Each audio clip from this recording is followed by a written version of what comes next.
पूजा हम करते हैं, लेकिन सबसे ब्रिलियंट स्टूडेंट्स चाइना के हैं। विश्वकर्मा पूजा भी हमारे यहाँ ही होती है, लेकिन ऑटोमोबाइल इंजीनियरिंग में जर्मनी सबका बाप है। नदियों को हम माता कहते हैं, लेकिन सबसे साफ सुथरी नदियाँ बेल्जियम में हैं। पूजने में तो हम नंबर 1 हैं, लेकिन रिजल्ट्स के मामले में हम हमेशा लाइन के पीछे खड़े रहते हैं। अगर पूजा से ही सब मिलता तो सबसे अमीर, सबसे पावरफुल और सबसे डेवलप्ड नेशन हम ही होते, है कि नहीं? दुनिया के सबसे ज्यादा चमत्कारी और ज्ञानी बाबा हमारे यहाँ हैं, लेकिन AI और टेक्नोलॉजी के सारे बड़े इनोवेशन चाइना और US करते हैं। दुनिया में सबसे ज्यादा मंदिर हमारे देश में है, लेकिन सबसे ज्यादा बेरोजगारी और गरीबी भी हमारे यहाँ ही है। सवाल ये है कि अगर सबसे ज्यादा पूजा यहाँ होती है, तो ऊपर वाले की सबसे पहली कृपा हमारे देश पर होनी चाहिए थी ना? लेकिन ऐसा नहीं है। इसका मतलब ये है कि हमारे रिचुअल्स और कर्मकांड में कुछ तो बहुत बड़ा झोल है। सच ये है कि इस देश में जो जितना ज्यादा लाचार है, वह उतना ही ज्यादा चमत्कार का शॉर्टकट ढूंढ रहा है। लोग अपने स्किल्स पर घिसने की बजाय अपना भविष्य किसी बाबा के दिलासे और पर्ची के भरोसे छोड़ देते हैं। लेकिन कभी सोचा है कि हमारा यह हाल आखिर हुआ कैसे? देखो, पुराने भारत के गुरुकुल सिस्टम में सिर्फ पूजा पाठ नहीं सिखाया जाता था।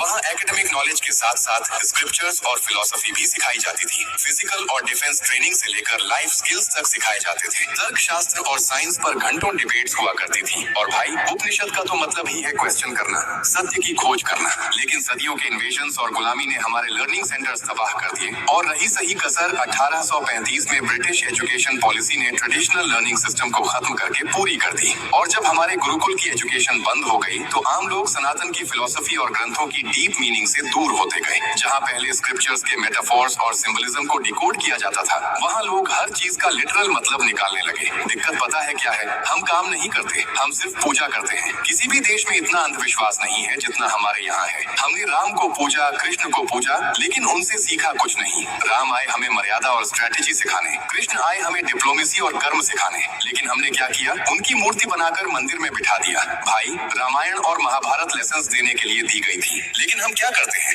मंदिर में रखकर आरती उतारते हैं। हमने उन्हें भगवान बनाकर साइड कर दिया, ताकि उनके जैसा ना बनना पड़े, क्योंकि उनके जैसा बनने के लिए डिसिप्लिन चाहिए, और वो तो हमारे पास है ही नहीं। लोग दिवाली के दिन लक्ष्मी गणेश की पूजा करते हैं, लेकिन उन्हें ये तक पता नहीं होता कि लक्ष्मी के साथ गणेश की पूजा क्यों होती है। लक्ष्मी धन और समृद्धि की प्रतीक है, गणेश बुद्धि और विवेक के प्रतीक है। सिंपल मैसेज दिया गया था कि वेल्थ के साथ विजडम भी जरूरी है, मनी मैनेजमेंट भी जरूरी है, वरना वही पैसा हमें बर्बाद भी कर सकता है। लेकिन हमें तो सिर्फ पैसा चाहिए, बुद्धि और विवेक से तो हमारी पुरानी दुश्मनी है। दिक्कत ये है कि हमारे यहाँ लोग लॉजिक से ज्यादा मैजिक पर बिलीव करते हैं। अब फैसला आपका है, भक्ति करनी है या फिर कैपेबिलिटी बढ़ानी है। भक्ति गलत नहीं है, लेकिन बिना एक्शन भक्ति सिर्फ एक इल्यूजन है।